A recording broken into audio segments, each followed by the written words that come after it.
ओम शांति। आज 31 अक्टूबर 2021 के अव्यक्त महावाक्य हैं। सच्चे दिल पर साहेब राजी। आज विश्व की सर्व आत्माओं के उपकारी बाप दादा अपने श्रेष्ठ पर उपकारी बच्चों को देख रहे हैं। वर्तमान समय अनेक आत्माएं उपकार के लिए इच्छुक हैं। स्व उपकार करने की इच्छा है, लेकिन हिम्मत और शक्ति नहीं है। ऐसी निर्बल आत्माओं का उपकार करने वाले आप पर उपकारी बच्चे निमित्त हो। आप पर उपकारी बच्चों को आत्माओं की पुकार सुनाई देती है, वह स्व उपकार में ही बिजी हो। विश्व के राज्य अधिकारी सिर्फ स्व उपकारी नहीं बनते, परोपकारी आत्मा ही राज्य अधिकारी बन सकती है। उपकार सच्चे दिल से होता है। ज्ञान सुनाना ये सिवाय दिल के मुख से भी हो सकता है। ज्ञान सुनाना ये विशाल दिमाग की बात है, वह वर्णन करने के अभ्यास की बात है। तो दिल और दिमाग दोनों में अंतर है। कोई भी किसी से स्नेह चाहते हैं तो वह दिल का स्नेह चाहते हैं। बाप दादा का टाइटल दिल वाला है, दिलाराम है। दिमाग दिल से स्थूल है, दिल तो सूक्ष्म है। बोलचाल में भी सदैव ये कहते हो कि सच्ची दिल से कहते हैं, सच्ची दिल से बाप को याद करो। ये नहीं कहते कि सच्चे दिमाग से याद करो। कहा भी जाता है सच्चे दिल पर साहेब राजी। विशाल दिमाग पर राजी नहीं कहा जाता है। विशाल दिमाग ये विशेषता जरूर है। इस विशेषता से ज्ञान की पॉइंट्स को अच्छी तरह धारण कर सकते हैं, लेकिन दिल से याद करने वाले पॉइंट अर्थात बिंदु रूप बन सकते हैं। वे पॉइंट्स रिपीट कर सकते हैं, लेकिन पॉइंट बिंदु रूप बनने में सेकंड नंबर होंगे। कभी सहज कभी मेहनत से बिंदु रूप में स्थित हो सकेंगे, लेकिन सच्ची दिल वाले सेकंड में बिंदु बन बिंदु स्वरूप बाप को याद कर सकते हैं। सच्ची दिल वाले सच्चे साहिब को राजी करने के कारण बाप की विशेष दुआओं की प्राप्ति के कारण स्थूल रूप में चाहे दिमाग कईयों के अंतर में इतना विशाल ना भी हो, लेकिन सच्चाई की शक्ति से समय प्रमाण उनका दिमाग युक्ति युक्त यथार्थ कार्य स्वतः ही करेगा, क्योंकि जो यथार्थ कर्म बोल व संकल्प है वह दुआओं के कारण ड्रामा अनुसार समय प्रमाण वही टचिंग उनके दिमाग में आएगी, क्योंकि बुद्धिवानों की बुद्धि बाप को राजी किया हुआ है। जिसने भगवान को राजी किया वह स्वतः ही राजयुक्त युक्ति युक्त होता है। तो चेक करो कि मैं विशाल दिमाग के कारण याद और सेवा में आगे बढ़ रहा हूँ, बस सच्ची दिल और यथार्थ दिमाग से आगे बढ़ रहा हूँ। पहले भी सुनाया था कि दिमाग से सेवा करने वाले का तीर औरों के भी दिमाग तक लगता है। दिल वालों का तीर दिल तक लगता है। जैसे स्थापना की सेवा की आदि में देखा, पहला पूर ग्रुप सेवा का उन्हों की विशेषता क्या रही? कोई भाषा व भाषण की विशेषता तो नहीं थी। जैसे आजकल बहुत अच्छे भाषण करते हो, कहानियाँ और किस्से भी बहुत अच्छे सुनाते हो, ऐसे पहले पूर्व वालों की भाषा नहीं थी। लेकिन क्या था? सच्चे दिल की आवाज़ था। इसीलिए दिल का आवाज़ अनेकों को दिलाराम का बनाने में निमित्त बना। भाषा गुलाबी मिक्सचर थी, लेकिन नैनों की भाषा रूहानी थी। इसलिए भाषा बल कैसी भी थी, लेकिन कांटों से गुलाब तो बन ही गए ना। वह पहले पूर्व के सेवा की सफलता और वर्तमान समय की वृद्धि दोनों को चेक करो तो अंतर दिखाई देता है ना। बात मेजॉरिटी की होती है। दूसरे तीसरे पुर में भी कोई कोई दिलवाले हैं, लेकिन मिनॉरिटी हैं। आदि की पहेली अब तक चल रही है। कौन सी पहेली? मैं कौन? अभी भी बाप दादा कहते हैं अपने आप से पूछो, मैं कौन? पहेली हल करना आता है ना, वह दूसरा बतावे तब हल कर सकते हो। दूसरा बताएगा तो भी उसकी बात को चलाने की कोशिश करेंगे कि ऐसे नहीं वैसे है। इसलिए अपने आप को ही देखो। कई बच्चे अपने आप को चेक करते हैं, लेकिन देखने की नज़र दो प्रकार की है। उसमें भी कोई सिर्फ विशाल दिमाग की नज़र से चेक करते हैं। उनका अलबेलेपन का चश्मा होता है। हर बात में यही दिखाई देगा कि जितना भी किया, त्याग किया, सेवा की, परिवर्तन किया, इतना ही बहुत है। इन आत्माओं से मैं बहुत अच्छी हूँ। अलबेलेपन का चश्मा। दूसरा है उन्नति का यथार्थ चश्मा। वह है सच्चे दिल वालों का। वे क्या देखते हैं? जो दिल वाला बाप को सदा पसंद है, वही संकल्प, बोल और कर्म करना है। यथार्थ चश्मे वाले सिर्फ बाप और आप को देखते हैं। दूसरा व तीसरा क्या करता वह नहीं देखते। मुझे ही बदलना है, इसी धुन में सदा रहते हैं। ऐसे नहीं दूसरा भी बदले तो मैं बदलूं, या 80% मैं बदलूं, 20% तो वह बदले, इतने तक भी वह नहीं देखेंगे। मुझे बदलकर के औरों को सहज करने के लिए एग्जाम्पल बनना है। इसलिए कहावत है, जो ओटे सो अर्जुन।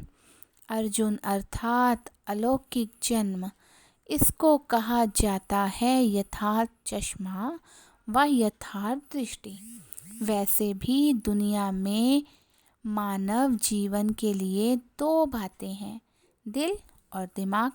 दोनों ठीक होने चाहिए। ऐसे ब्राह्मण जीवन में भी विशाल दिमाग भी चाहिए और सच्ची दिल भी चाहिए। सच्ची दिल वाले को दिमाग की लिफ्ट मिल जाती है। इसलिए सदा ये चेक करो कि सच्ची दिल से साहिब को राजी किया है। सिर्फ अपने मन को या सिर्फ कुछ आत्माओं को तो राजी नहीं किया। सच्चे साहिब का राजी होना इनकी बहुत निशानियां हैं। इस पर मनन कर रूह रिहान करना। फिर बाप दादा भी सुनाएंगे। अच्छा, आज टीचर्स बैठी हैं। टीचर्स भी ठेकेदार हैं। कॉन्ट्रैक्ट ठेका लिया है ना। स्व परिवर्तन से विश्व परिवर्तन करना ही है। ऐसा बड़े से बड़ा कॉन्ट्रैक्ट लिया है ना। जैसे दुनिया वाले कहते हैं, आप मरे मर गई दुनिया, आप नहीं मरे तो दुनिया भी नहीं मरी। ऐसे ही स्व परिवर्तन ही विश्व परिवर्तन है। बिना स्व परिवर्तन के कोई भी आत्मा प्रति कितनी भी मेहनत करो, परिवर्तन नहीं हो सकता। आजकल के समय में सिर्फ सुनने से नहीं बदलते, लेकिन देखने से बदलते हैं। मधुबन भूमि में कैसी भी आत्मा क्यों बदल जाती है। सुनाते तो सेंटर पर भी हो, लेकिन यहाँ आने से स्वयं देखते हैं। स्वयं देखने के कारण बदल जाते हैं। कई बंधन वाली माताओं के भी युगल उन्हों के जीवन में परिवर्तन को देखकर बदल जाते हैं। ज्ञान सुनाने की कोशिश करेंगे तो नहीं सुनेंगे, लेकिन देखने से वह प्रभाव उन्हों को भी परिवर्तन कर देता है। इसलिए कहाँ आज की दुनिया में देखना चाहती है। तो टीचर्स का यही विशेष कर्तव्य है, करके दिखाना, अर्थात बदल के दिखाना। समझा? सदा सर्व आत्माओं प्रति पर उपकारी, सदा सच्चे दिल से सच्चे साहिब को राजी करने वाले, विशाल दिमाग और सच्चे दिल का बैलेंस रखने वाले, सदा स्वयं को विश्व परिवर्तन के निमित्त बनाने वाले, स्व परिवर्तन करने वाली श्रेष्ठ आत्मा, श्रेष्ठ सेवाधारी आत्मा समझ आगे बढ़ने वाले ऐसे चारों ओर के विशेष बच्चों को बाप दादा का याद प्यार और नमस्ते।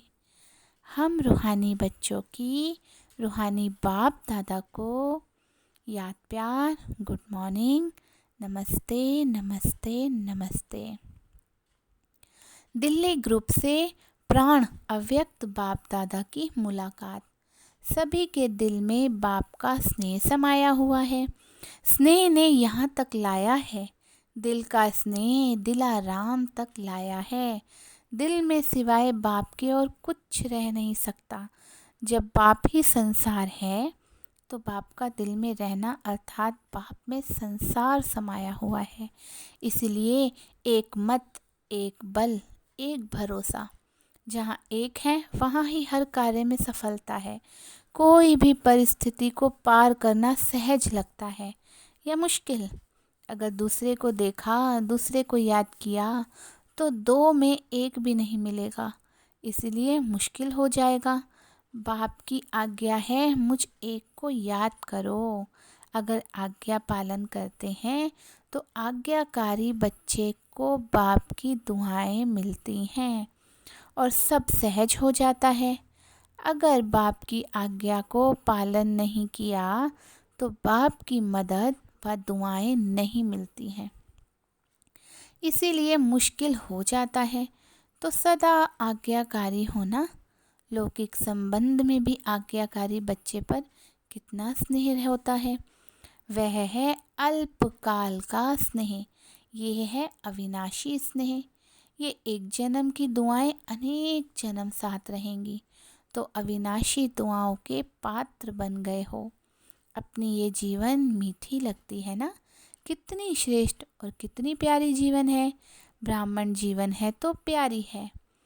ब्राह्मण जीवन नहीं तो प्यारी नहीं लगेगी, लेकिन परेशानी की जीवन लगेगी। तो प्यारी जीवन है या थक जाते हो, सोचते हो संगम कब तक चलेगा।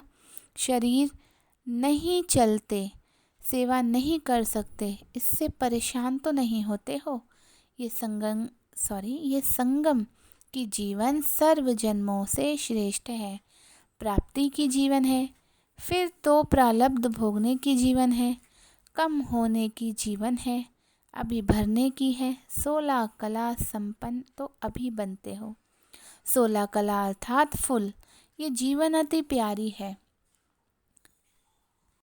ऐसे अनुभव होता है ना। या कभी जीवन से तंग भी होते हो। तंग होकर ये तो नहीं सोचते हो कि अभी तो चलें। बाप अगर सेवा के प्रति ले जाते हैं तो और बात है, लेकिन तंग होकर नहीं जाना। एडवांस पार्टी में सेवा का पार्ट है और ड्रामा अनुसार गए तो परेशान होकर नहीं जाएंगे, शान से जाएंगे। सेवा अर्थ जा रहे हैं तो कभी भी बच्चों से व अपने आप से तंग नहीं होना। माताएं कभी बच्चों से तंग तो नहीं होती हो। जब है ही तमोगुणी तत्वों से पैदा हुए तो वह क्या सतो प्रधान दिखाएंगे। वह भी परवश है। आप भी बाप की आज्ञाएं कभी कभी भूल तो जाते हो ना। तो जब आप भूल कर सकते हो तो बच्चों ने भूल की तो क्या हुआ। जब नाम ही बच्चे कहते हैं तो बच्चे माना ही क्या, चाहे बड़े हों, लेकिन उस समय वह भी बच्चे बन जाते हैं, अर्थात बेसमझ बन जाते हैं। इसलिए कभी भी दूसरे की परेशानी देख खुद परेशान नहीं होना। वह कितना भी परेशान करे, आप शान से क्यों उतरते हो। कमजोरी आपकी या बच्चों की। वह तो बहादुर हो गए जो आपको शान से उतार देते हैं और परेशान कर देते हैं। तो कभी भी स्वप्न में भी परेशान नहीं होना, अर्थात श्रेष्ठ शान से परे नहीं होना। अपने शान की कुर्सी पर बैठना नहीं आता है तो आज से परेशान नहीं होना। चाहे बीमारी से, चाहे बच्चों से, चाहे अपने संस्कारों से या औरों से भी परेशान हो जाते हैं ना। कई कहते हैं और सब ठीक है, एक ही है ये ऐसा जिसने परेशान हो जाते हैं। तो परेशान करने वाले बहादुर नहीं बने, आप बहादुर बनो। चाहे 1 हो चाहे 10 हो, लेकिन मैं मास्टर सर्वशक्तिमान हूँ, कमज़ोर नहीं हूँ। तो यही वरदान सदा स्मृति में रखना कि हम सदा अपने श्रेष्ठ शान में रहने वाले हैं, परेशान होने वाले नहीं, औरों की भी परेशानी मिटाने वाले हैं, सदा शान के तख्त नशीन हैं। देखो आजकल तो कुर्सी है, आपको तो तख्त है, वह कुर्सी के पीछे मरते हैं, आपको तो तख्त मिला है। औरों की भी परेशानी मिटाने वाले हैं, सदा शान के तख्त नशीन हैं। देखो आजकल तो कुर्सी है, आपको तो तख्त है, वह कुर्सी के पीछे मरते हैं, आपको तो तख्त मिला है। तो अकाल तख्त नशीन श्रेष्ठ शान में रहने वाले बाप के दिल तख्त नशीन आत्मा है। इसी शान में रहना तो सदा सदा खुश रहना और खुशी बांटना। अच्छा, दिल्ली फाउंडेशन है सेवा का, फाउंडेशन कच्चा हुआ तो सभी कच्चे हो जाते हैं, इसीलिए सदा पक्के रहना है। अच्छा, वारंगल ग्रुप, अपने को सदा डबल लाइट अनुभव करते हो। जो डबल लाइट है उस आत्मा में माइट अर्थात बाप की शक्तियाँ साथ हैं। तो डबल लाइट भी हो और माइट भी हो, समय पर शक्तियों को यूज़ कर सकते हो, या समय निकल जाता है पीछे याद आता है। क्योंकि अपने पास कितनी भी चीज़ है, अगर समय पर यूज़ नहीं किया तो क्या कहेंगे। जिस समय जिस शक्ति की आवश्यकता हो उस शक्ति को उस समय यूज़ कर सकें, इसी बात का अभ्यास आवश्यक है। कई बच्चे कहते हैं कि माया आ गई, क्यों आई? परखने की शक्ति यूज़ नहीं की तब तो आ गई ना। अगर दूर से ही परख लो कि माया आ रही है तो दूर से ही भगा देंगे ना। माया आ गई, आने का चांस दिया तब तो आई, दूर से भगा देते तो आती ही नहीं। बार बार अगर माया आती है और फिर युद्ध करके उसको भगाते हो तो युद्ध के संस्कार आ जाएंगे। अगर बहुत काल युद्ध के संस्कार होंगे तो चंद्रवंशी बनना पड़ेगा। सूर्यवंशी अर्थात बहुत काल के विजयी, और चंद्रवंशी माना युद्ध करते करते कभी विजयी कभी युद्ध में मेहनत करने वाले। तो सभी सूर्यवंशी होना, चंद्रमा को भी रोशनी देने वाला सूर्य, तो नंबर 1 सूर्य कहेंगे ना। चंद्रवंशी 2 कला कम है, 16 कला अर्थात फुल पास। कभी भी मनसा में, वाणी में या संबंध संपर्क में, संस्कारों में फेल होने वाले नहीं, इसको कहते हैं सूर्यवंशी। ऐसे सूर्यवंशी हो। अच्छा, सभी अपने पुरुषार्थ से संतुष्ट हो, सभी सब्जेक्ट में फुल पास होना, इसको कहते हैं अपने पुरुषार्थ से सदा संतुष्ट। इस विधि से अपने को चेक करो। यही याद रखना कि मैं उड़ती कला में जाने वाला उड़ता पंछी हूँ, नीचे फंसने वाला नहीं, यही वरदान है। अच्छा, मीठे मीठे सिकिलदे बच्चों को याद प्यार, गुड मॉर्निंग और नमस्ते। रूहानी बाप को रूहानी बच्चों की नमस्ते नमस्ते नमस्ते। वरदान है, सदा अति इंद्रिय सुख की अनुभूति करने वाले अटल अखंड स्वराज्य अधिकारी भव। सदा अति इंद्रिय सुख की अनुभूति करने वाले अटल अखंड स्वराज्य अधिकारी भव। विस्तार है, जो बच्चे संगम युग पर अति इंद्रिय सुख का वर्षा सदा काल के लिए प्राप्त कर लेते हैं, अर्थात जिनका बाप के विल पर पूरा पूरा अधिकार होता है, वह विल पावर वाले होते हैं, उन्हें अटूट अटल अति इंद्रिय सुख की अनुभूति होती है। ऐसे वारिस अर्थात संपूर्ण वर्षे के अधिकारी ही भविष्य में अटल अखंड स्वराज्य का अधिकार प्राप्त करते हैं। स्लोगन है, जहाँ मेरापन आता है वहाँ बुद्धि का फेरा हो जाता है। जहाँ मेरापन आता है वहाँ ही बुद्धि का फेरा हो जाता है। आज की मुरली से स्वमान है, पहला, मैं परोपकारी आत्मा हूँ। दूसरा है, मैं सदा सच्चे दिल से साहिब को राजी करने वाली आत्मा हूँ। तीसरा है, मैं स्वयं को विश्व परिवर्तन के निमित्त बनाने वाली आत्मा हूँ। चौथा स्वमान है, मैं स्वयं को श्रेष्ठ सेवाधारी समझ सदा आगे बढ़ने वाली आत्मा हूँ।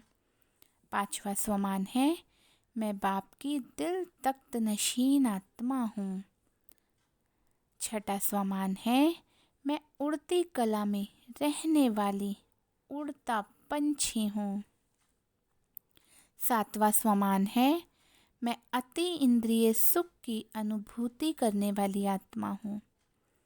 आठवां स्वमान है, मैं अटल अखंड स्वराज्य अधिकारी आत्मा हूँ। नौवां स्वमान है, मैं विशाल दिमाग और सच्चे दिल का बैलेंस रखने वाली आत्मा हूँ। अच्छा जी, ओम शांति।